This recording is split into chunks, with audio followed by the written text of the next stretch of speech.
ہے۔ اور منافقین کی حالت یہ ہے جب ان سے کہا جاتا ہے لا تفسدوا فی الارض، زمین میں فساد نہ کرو۔ منافق فسادی تو ہے، آدمی سمجھتا ہے کہ یہ میرا ہے اور وہ ہوتا نہیں۔ ہم سمجھتے ہیں کہ یہ ہمارے ہیں، مسلمان ہیں، وہ ہوتے نہیں، تو فسادی ہے۔ تو اللہ فرما رہے ہیں کہ ان سے جب کہا جاتا ہے فساد نہ کرو، تو جواب میں کہتے ہیں ہم فساد نہیں کر رہے، ہم تو اصلاح کرنے والے ہیں۔ انما نحن مصلحون، جو کتنا بڑا جھوٹ بولتے ہیں، حقیقت میں فسادی ہیں، اور زبان سے کہتے ہیں ہم اصلاح کرنے والے ہیں۔ آج کل یہی کچھ ہو رہا ہے، ایمان کا دعویٰ کرتے ہیں، حقیقت میں کافر ہوتے ہیں، توحید کا دعویٰ کرتے ہیں، حقیقت میں مشرک ہوتے ہیں، مسلمان ہونے کا دعویٰ کرتے ہیں، حقیقت میں منافق ہوتے ہیں۔ یہ فساد برپا کرتے ہیں۔ جیسے دنیا میں کافر لوگ امن کا دعویٰ کر رہے ہیں اور حقیقت میں وہ دہشت گردی کر رہے ہیں۔ کبھی کسی ملک میں چڑھائی، کبھی کسی ملک میں چڑھائی، کبھی کسی ملک کو تباہ کر رہے ہیں، اور نام کس کا؟ امن کا نام دے رہے ہیں۔ یہ منافقوں والا طرز ہے نا، کہ اندر کچھ اور ہے، اوپر کچھ اور ہے۔ اندر سے تخریب کار ہیں، دہشت گرد ہیں، لوگوں کو نقصان پہنچا رہے ہیں، لیکن اوپر سے بڑا اچھا نعرہ لگائیں کہ ہم تو امن پسند ہیں۔ یہ امن پسندی تھوڑی ہے۔ اس سے اللہ فرما رہے ہیں کہ ان فسادیوں کو اتنا بھی پتہ نہیں کہ ہم فساد برپا کرنے والے ہیں۔ جسے تم امن سمجھ رہے ہو وہ امن نہیں، وہ تو دہشت گردی ہے، وہ تو تخریب کاری ہے۔ اور جسے تم توحید کا نام دے رہے ہو وہ توحید تو نہیں ہے، وہ تو شرک ہے۔ اور جنہیں تم ایمان کا نام دے رہے ہو، حقیقت میں وہ نفاق ہے تمہارا۔ تو تمہیں اپنے ہی فساد کا علم نہیں کہ ہم فسادی ہیں، اور اپنے فساد کا پتہ نہیں، اور اپنے آپ کو مصلح سمجھتے ہیں، اصلاح کرنے والے۔ کہ جب ان سے کہا جاتا ہے کہ ایسے ایمان لاؤ جیسے صحابہ ایمان لائے، کما آمن الناس، الناس الوقت خاص لوگ ہیں صحابہ، ایسے ایمان لاؤ جیسے یہ لوگ ایمان لائے۔ تو منافق آگے سے کہتے ہیں انؤمن کما آمن السفہاء، کیا ہم ایسے ایمان لائیں جیسے یہ بیوقوف ایمان لائے؟ یعنی اپنے آپ کو عقل مند اور صحابہ کو بیوقوف کہہ رہے۔ اب اللہ نے اس کا جواب کیا دیا؟ اللہ یہ نہیں کہا تم کافر ہو گئے، فرمایا الا انہم هم السفہاء، میرے نبی کے صحابہ کو بیوقوف کہنے والے خود بیوقوف ہیں۔ اب یہاں سے ایک اصول سمجھیے، اللہ یہ بھی تو کہہ سکتے تھے کہ تم کافر ہو گئے، صحابہ کو بیوقوف کہنے پر کافر ہو گئے، لیکن نہیں، اللہ نے وہی جواب دیا جو انہوں نے صحابہ کو کہا۔ اور یہ قیامت تک ایک اصول بن گیا کہ جو صحابہ کو جیسا سمجھے گا حقیقت میں وہ خود ویسا ہوگا۔ جیسا فتویٰ صحابہ پہ لگائے گا وہ فتویٰ پلٹ کے آئے گا۔ صحابہ تو ایمان کے پہاڑ ہیں، وہ تو ایمان کی چٹان ہے، جو ان پر سمجھے گیند پھینکے گا وہ واپس اس کی طرف آئے گی۔ جو فتویٰ صحابہ پہ لگائے گا فتویٰ واپس اپنے اوپر آئے گا۔ یہ اصول اللہ نے سمجھا دیا کہ انہوں نے صحابہ کو بیوقوف کہا، اللہ نے کہا یہ بیوقوف ہے۔ اب ہمیں سمجھنا چاہیے کہ جو صحابہ کو جاہل کہے وہ خود جاہل ہے۔ قرآن کو اصول بتا رہا ہے نا کہ جیسا الزام صحابہ پہ لگاؤ گے ویسا پلٹ کے آئے گا۔ اب اگر کہتا ہے کہ صحابہ جاہل تھے تو جواب کیا ہوگا؟ تم جاہل ہو، کیونکہ صحابہ بے ادب تھے، تو کیا جواب آئے گا؟ تم بے ادب ہو۔ اور کوئی کہے کہ نعوذ باللہ صحابہ فاسق تھے، تو جواب پلٹ کے آئے گا صحابہ فاسق نہیں، تم فاسق ہو۔ اگر کوئی کہے کہ صحابہ بدعتی تھے، تو جواب پلٹ کے کیا آئے گا؟ تم بدعتی ہو، صحابہ بدعتی نہیں۔ اگر کوئی صحابہ کو کافر کہے تو پھر جواب کیا آئے گا؟ تم کافر ہو، صحابہ کافر نہیں۔ اس اصول کو یاد رکھیے بس، جو صحابہ کے بارے میں جیسی بات کہے گا حقیقت میں وہ خود ایسا ہے۔ مجھے ایک آدمی کہنے لگا کہ یہ مولوی شیعوں کے پیچھے پڑے ہوئے کافر کہتے ہیں۔ ہم نے کہا مولوی نہیں کہتے، اللہ کا قرآن کہتا ہے۔ اللہ کے قرآن نے کہا شیعوں کافر کا؟ ہم نے کہا بھی قرآن نے اصول دیا ہے، جو صحابہ کو کافر کہے گا وہ خود کہ صحابہ کو کافر کہنا چھوڑ دیں، ہم لوگ کافر نہیں کہتے. یہ تو قرآن کا اصول ہے نا، جو صحابہ کو کافر کہتے خود کافر ہو گئے. اب آپ خود سوچیے، ایک شخص کہتا ہے کہ حضرت عمر بدعتی تھے، حضرت عمر بن خطاب کو بدعتی کہتا ہے، تو ہم کیا کہیں گے؟ یہ خود بدعتی ہو. تو نبی کے صحابہ کو بدعتی کہتے ہو، تم بدعتی ہو. اگر کوئی شخص کہے کہ حضرت عثمان بدعتی تھے، ہم کہیں گے تم بدعتی ہو، صحابہ بدعتی نہیں. دیکھو بعض لوگوں نے کہا کہ 20 تراویح عمر کی بدعت ہے، تو نعوذ باللہ حضرت عمر بدعتی ہو گئے. وہ انسان جس کے بارے میں اللہ کے نبی نے فرمایا کہ اگر میرے بعد نبوت جاری ہوتی تو عمر اس قابل تھا کہ نبی بنایا جائے، تو لوگ اسے بدعتی کہیں. جمعے کی دوسری اذان حضرت عثمان نے شروع کروائی، کہتے ہیں یہ عثمان کی بدعت ہے، اس کا مطلب ہے حضرت عثمان بدعتی تھے.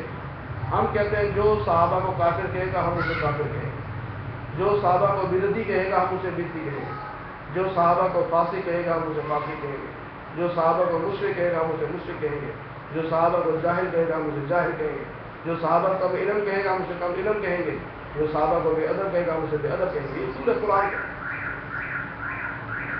اسی اصول کے تحت ہماری بھی خوشخبری ہے. سب پہ جو فتوے لگ رہے ہیں تو ہمارے لیے تو ہے نا. تو کیا ہے؟ قرآن کا اصول یہ بتاتا ہے کہ جو تم صحابہ کے بارے میں کہو گے وہ تم ہوگے. ہم صحابہ کے بارے میں کیا کرتے ہیں؟ تمام صحابہ جنتی ہے نا، یہ کتاب سرکار کی ہے نا، تمام صحابہ. تو اللہ کی غیرت کیا گوارا کرتی ہے کہ ہمیں کوئی جواب نہ دے. اگر کوئی صحابہ کافر کہے تو اللہ کہتا ہے کافر، تو فاسق کہے تو اللہ کہتا ہے فاسق، تو بدعتی کہے تو بدعتی. جب ہم کہیں گے اے اللہ تیرے نبی کے صحابہ سارے جنتی، اللہ کہتا ہے تم بھی جنتی.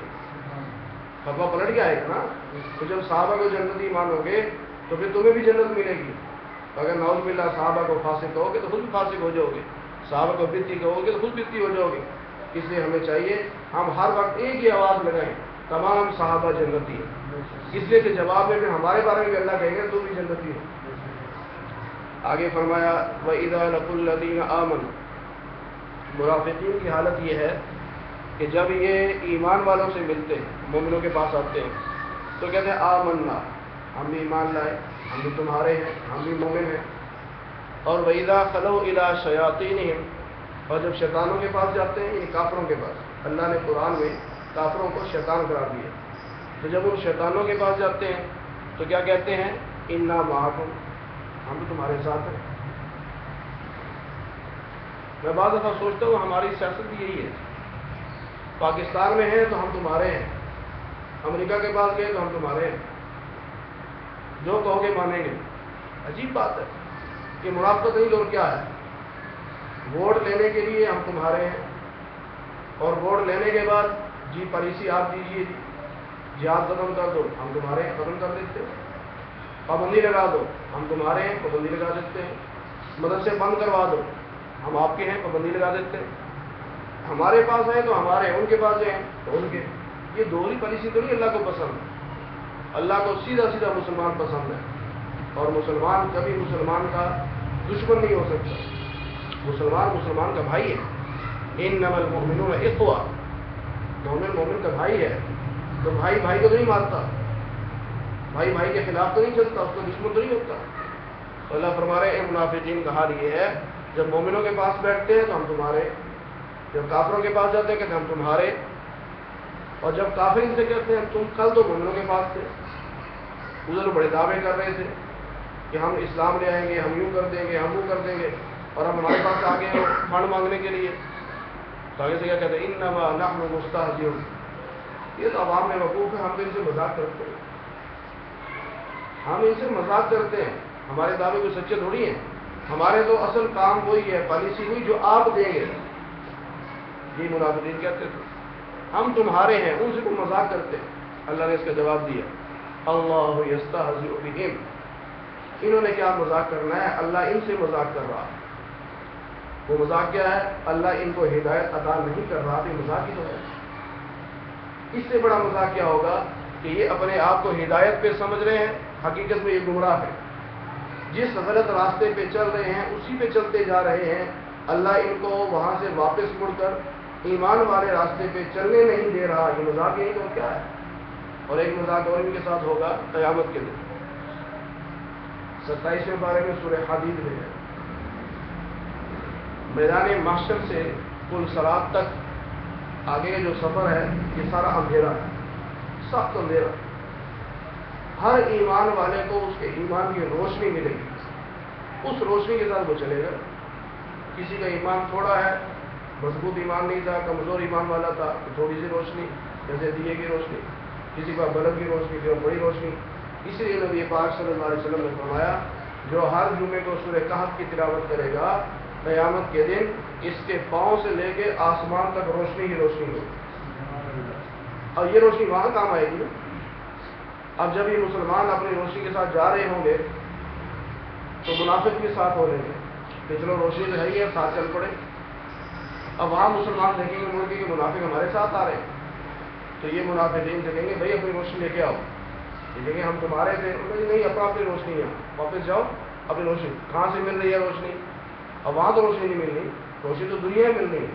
اب عقیدہ صحیح کر لو، ایمان صحیح کر لو، اب اعمال صحیح کر لو، اب روشنی ہے، مرنے کے بعد بھی ٹھیک ہوگا۔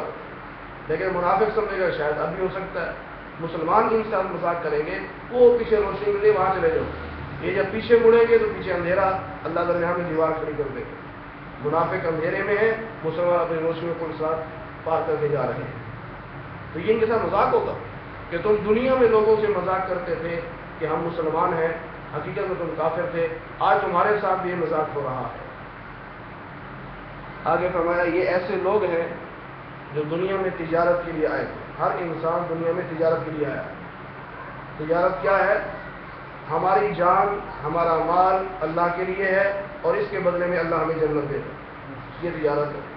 اب اگر کوئی آدمی جنت کی بجائے جہنم لے لیتا ہے، ایمان کی بجائے کفر لے لیتا ہے، تجارت اس نے بھی کی ہے لیکن تجارت سے غلط کر دی، نقصان میں چلا گیا۔ ایمان والے کی تجارت فائدہ مند ہے۔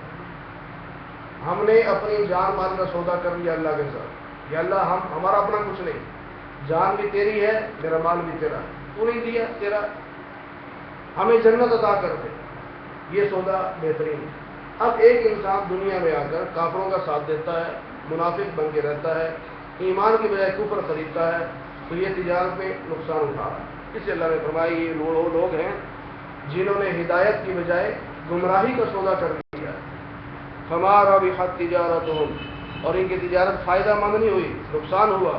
وما كانوا مهتدين، اس لیے کہ ان کو ہدایت نہیں ملی، نقصان ہوا ہے۔ اگلی آیات میں اللہ نے دو مثالیں دی ہیں منافقین کے بارے میں، اس لیے کہ مثال سے بات جلدی سمجھ آتی ہے۔ اللہ فرماتے ہیں کہ یوں سمجھو کہ ایک شخص ہے، یہ کچھ لوگ ہیں جنگل میں جا رہے ہیں، سخت اندھیرا ہے، روشنی کوئی نہیں ہے، اب پریشان کا راستہ بھی نظر نہیں آ رہا، جائیں تو جائیں کدھر؟ جنگل میں ٹھہرتے ہیں تو مرتے ہیں، کوئی جانور نہ آ جائے، کوئی سانپ نہ آ جائے، پریشان ہے۔ اب انہوں نے آگ جلائی، آگ جلائی تو روشنی ہوگی، اب بڑے مطمئن ہو گئے کہ روشنی مل گئی ہے، اب اس کے ذریعے سے ہم آگے چلیں گے۔ جو ہی خوش ہوئے کہ روشنی مل گئی، راستہ نظر آنے لگا ہے، اللہ نے آگ بجھا دی۔ اب بتاؤ ان کے ساتھ کیا ہوگا؟ ہاں بالکل منافق کی مثال ایسے ہی ہے کہ جنگل میں کفر کے اندھیرے میں پریشان ہے، راستہ نظر نہیں آ رہا، کدھر جائیں؟ زبان سے جو ایک بار کلمہ پڑھا ہے یہ روشنی ہو گئی، آخر ایک بار کلمہ پڑھنے کچھ تو نور آیا نا، کچھ روشنی آئی۔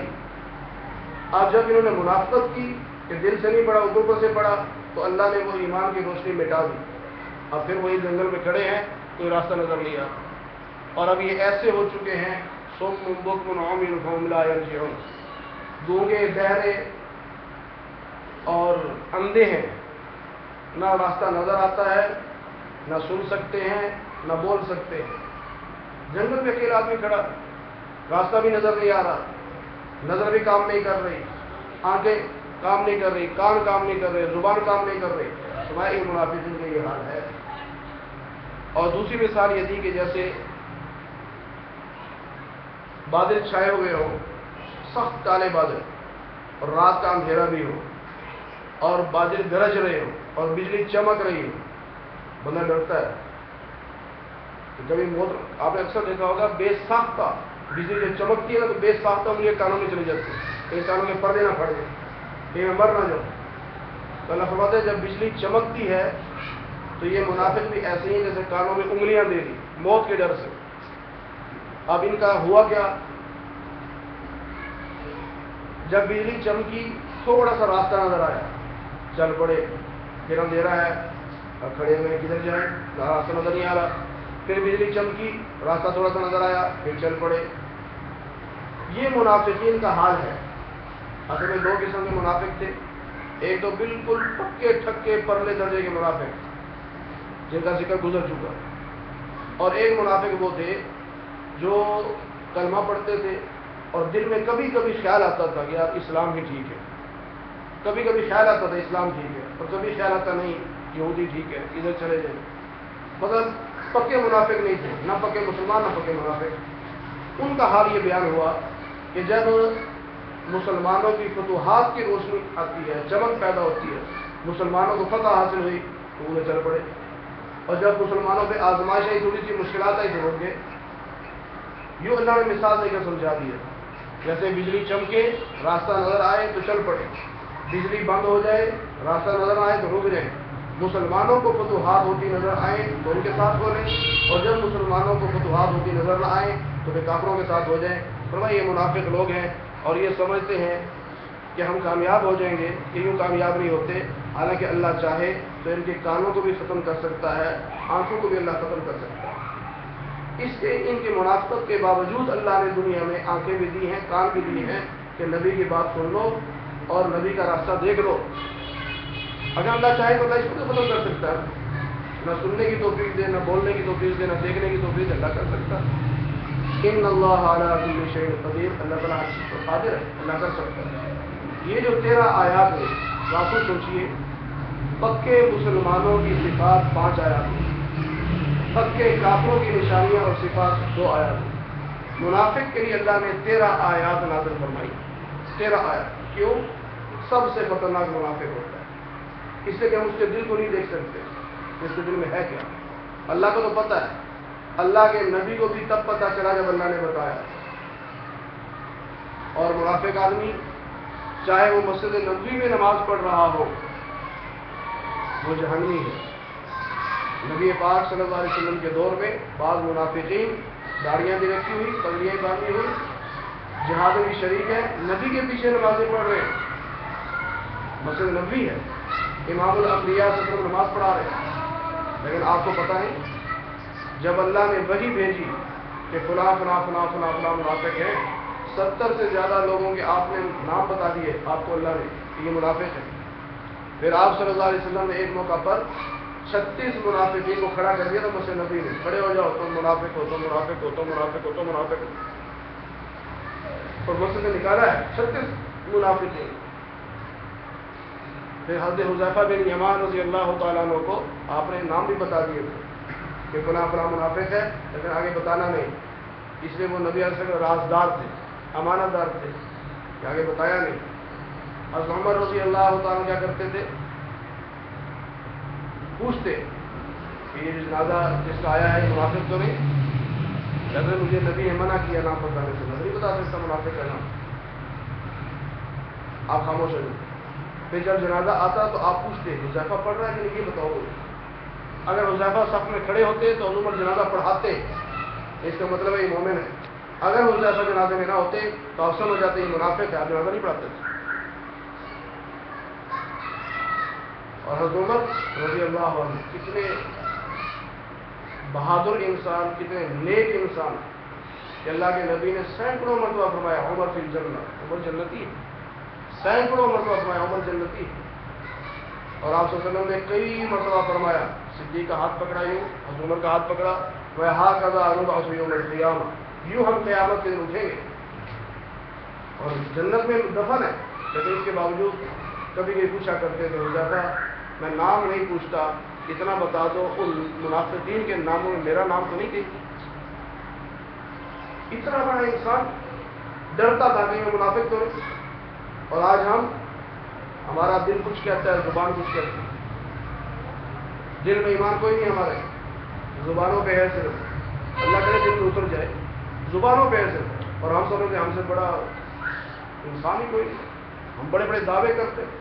اس لیے اللہ نے فرمایا فلا تزکوا انفسکم، دعوے نہ کیا کرو، اللہ جانتا ہے کون مخلص ہے کون منافق ہے، اللہ جانتا ہے۔ آپ دعا مانگا کرو اللہ منافقت سے ہمیں بچا لے، نفاق سے ہمیں بچا لے، ایمان کی دولت عطا فرمائے۔ اور میں اکثر جگہ کہا کرتا ہوں، آپ سے بھی جب بات کروں گا، ہمارے پرانے بزرگوں کی ایک روایت تھی، آپ نے بھی دیکھا ہوگا، اپنے دادا پردادا کو اگر دیکھا ہو تو بوڑھے لوگ کہا کرتے تھے جب ملتے نا بیٹا دعا کرنا خاتمہ ایمان سے دے، یہ سب کہا کرتے تھے۔ آج یہ رواج ختم ہو گیا، اس کو رواج کیجیے، جس کو بھی دعا کا کہیں دنیا کو چھوڑو، اسے تو یہ دعا کر دو خاتمہ ایمان سے دے، اس کو رواج دیں۔ بار بار ہم کہتے رہیں گے، کوئی دعا تو قبول ہوگی، اللہ ہمارا خاتمہ ایمان پہ کر دے گا۔ آگے اللہ نے فرمایا یا ایھا الناس، اے لوگو اعبدوا ربکم۔ اب یہاں ایمان والی نے فرمایا الناس، لوگوں، مسلمان ہو تب، کافر ہو تب، منافق ہو تب، سب کو دعوت ہے۔ مسلمان تو پہلی خدا کی عبادت کرتا ہے، فرمایا اور عبادت کر۔ کافر کو دعوت ہے، آ جا رب کے پاس کلمہ پڑھ لے۔ منافق نے کلمہ پڑھا ہے لیکن دل سے نہیں پڑھا، اسے بھی دعوت ہے، دل سے کلمہ پڑھ، اپنے رب کی عبادت کر۔ کون سا رب؟ الذی خلقکم، جس نے تمہیں پیدا کیا، والذین من قبلکم، تم سے پہلے لوگوں کو بھی اللہ نے پیدا کیا۔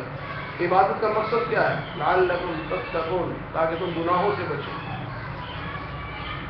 ہماری عبادت گناہوں سے بچنے کے لیے ہوتی ہے، ہم سمجھتے ہیں ثواب اکٹھا کر رہے ہیں۔ عبادت کا سب سے بڑا مقصد تقویٰ ہے، تقویٰ۔ اور اللہ نے جہاں بھی قرآن میں جنت کا وعدہ کیا تقویٰ کے ساتھ کیا، ھدی للمتقین، ان للمتقین مفازا، ان المتقین فی ظلال وعیون، مثل الجنۃ التی وعد المتقون۔ جہاں جنت کا وعدہ ہے وہاں تقویٰ ہے، گناہوں سے بچاؤ اپنے آپ۔ نیکی چاہے کم ہے، گناہ سے انسان بچا رہے گا تو کوئی نہ کوئی نیکی کام آ جائے گی، اور گناہ بھی کر رہا ہے نیکی بھی کر رہا ہے، ظاہر ترازو لگے گا تو پریشانی ہوگی، اس لیے اپنے آگے گناہوں سے بچانا چاہیے۔ آگے فرمایا اللہ وہ ہے جس نے تمہاری زمین کو بچھونا بنا دیا اور آسمان کو چھت بنا دیا، آسمان سے پانی برسایا اور اس پانی کے ذریعے سے تمہارا رزق پیدا کیا ہے، پھل بھی ہے، غلہ بھی ہے، یہ ساری چیزیں، سبزیاں، ترکاریاں، یہ اللہ نے بارش کے پانی کے ذریعے سے پیدا کی ہیں۔ فلا تجعلوا للہ اندادا، اللہ کے ساتھ شرک نہ کرنا۔ وانتم تعلمون، تمہارے پاس علم بھی ہے، جانتے بھی ہو کہ اللہ ایک ہے، اس کے باوجود شرک کرو گے تو اگر شرک کرو گے تو جہنم میں جاؤ گے۔ قرآن میں واضح ہے وَمَن یُشرک بِاللَّهِ فَقَدْ حَرَّمَ اللَّهُ عَلَیْهِ الْجَنَّةَ، جو اللہ کے ساتھ شرک کرے گا اس پر جنت حرام ہے۔ ان اللہ لا یغفر ان یشرک بہ، اللہ مشرک کو معاف نہیں کرے گا، باقی گناہگار کو معاف کر دے گا۔ ان الشرک لظلم عظیم، سب سے بڑا کفر شرک ہے، سب سے بڑا ظلم شرک ہے۔ اس شرک سے اپنے آپ کو بچاؤ، ایک اللہ کے سامنے جھکو، اللہ سے مانگو، اللہ ہی کے نام پہ دو، جو کچھ دینا ہے اللہ کے نام پہ دو، دینے کے بعد یہ سارے سوال جس کو مرضی کریں۔ آج کل محرم ہے، آپ نے جو چیز تقسیم کرنی ہے اللہ کے نام پہ کریں، اللہ تیرے لیے کر رہا ہوں، کچی ہو پکی ہو جو بھی ہو، اللہ کے لیے، اللہ اس پہ جو آپ نے مجھے ثواب دیا ہے وہ ثواب میں شہدائے کربلا کو اصال ثواب کروں، چیز اللہ کے نام پہ، نماز پڑھ رہے، تلاوت کر رہے، نعت پڑھ رہے، ہر کام اللہ کے لیے ہو، پھر ہمیں ثواب ملے گا۔ جب ہمیں ثواب ملے گا، اب اس ثواب کو ہم جس کو مرضی دے دیں، ہمارا اختیار ہے، ہم اللہ سے دعا کریں اللہ ساری کائنات کے مسلمانوں کو ثواب دے دے، اللہ سب کو دے دے گا۔ اور اگر میں کہوں گا نہیں اللہ صرف میرے باپ کو دے تو صرف باپ کو ملے گا، اس لیے نیت بڑی کریں، ساری کائنات کے مسلمانوں کے لیے مثال ثواب کریں، لیکن جو کام بھی کریں اللہ کی رضا کے لیے، اللہ تیرے لیے کرو، اللہ تعالیٰ عمل کی توفیق نصیب کرے۔